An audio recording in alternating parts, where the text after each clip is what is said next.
देखिए question number 4, रिक्त स्थानों को भरिए। यहाँ पर आकार देखिए, घूर्णन का केंद्र और घूर्णन सममित का क्रम हुआ, उसके बाद घूर्णन का कोण, जैसे यह मतलब कितने डिग्री पर ये घूमेगा। तो यहाँ पे देखिए, यहाँ पर वर्ग देखिए, वर्ग में घूर्णन का केंद्र होता है, हाँ होता है, ये घूर्णन का केंद्र हो जाएगा। तो आप यहाँ पे सही का टिक मार दो या हाँ लिख दो। आयत में भी होता है, हाँ ये घूम जाता है, मतलब क्या उसका जो घूर्णन सममित है होगा। समबाहु त्रिभुज ये सब हम लोग पढ़ चुके हैं पीछे। वृत्त में भी होता है, अर्धवृत्त में भी होता है, अर्ध सबको मैं यहाँ पर देखिए घूर्णन बता रहा हूँ। यहाँ पर देखिए, यहाँ पर आपको कंफ्यूजन आयत वर्ग इसमें तो क्लियर है। अर्धवृत्त में देखिए कैसे होगा।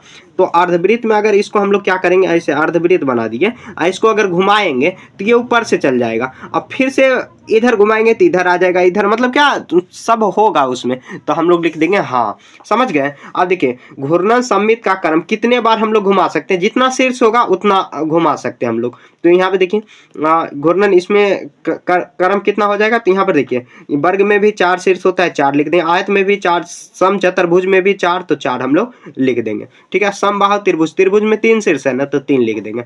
आपको समषष्टभुज में देखिए, समषष्टभुज, षष्ठ मतलब क्या 6, तो 6 बार हो जाएगा, 6 शीर्ष होगा।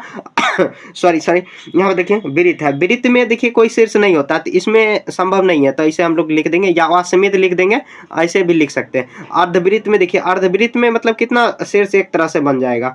तो अर्धवृत्त को अगर हम लोग घुमाएंगे तो जैसे देखिए एक अर्धवृत्त इधर, 2 शीर्ष इधर हुआ, और उसके बाद फिर उसको अगर घुमाएंगे ना तो 4 शीर्ष इधर घूम के चल जाएगा, ऊपर से और नीचे से। तो कितना हो जाएगा, तो अर्धवृत्त में 4 घूर्णन हो जाएगा, समझ गए ना। उसके बाद देखिए अब घूर्णन कितने डिग्री पर है।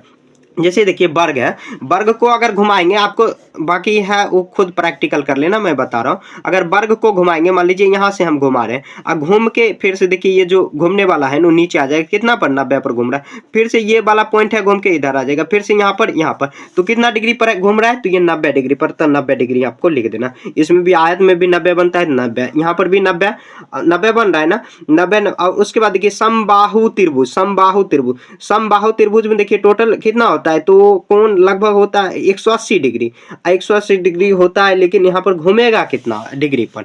तो देखिए समबाहु त्रिभुज, सभी भुजा क्या होना चाहिए, बराबर होना चाहिए। अगर इसको घुमा देंगे ना तो एक तो देखिए यहाँ पर 90 डिग्री खारा जो है वो 90 डिग्री बन जाएगा, उसके बाद यहाँ पर जो थोड़ा सा तिरछा यहाँ तक ले लेगा। अगर इसको अगर हम लोग ऐसे करेंगे ना, जैसे देखिए ये पार्ट और ये पार्ट यहाँ पे आ जाएगा, तो 120 डिग्री का बन जाएगा। तो आपको 120 डिग्री लिख देना है यहाँ पर। अब समषष्टभुज में मतलब 6 भुजा है, तो टोटल 180 डिग्री का कोण होता है। तो यहाँ पर देखिए लगभग 30 और 60 डिग्री पर घूम जाएगा, 60 डिग्री। अब वृत्त में तो कोण बनता ही नहीं, कोण 360 पर बनता है, तो उसको घुमाएंगे तो 360, या आप 0 लिख सकते हो। ठीक है, इसमें बनता ही नहीं है। वृत्त में कोण पर तो घूर्णन होगा ही नहीं है।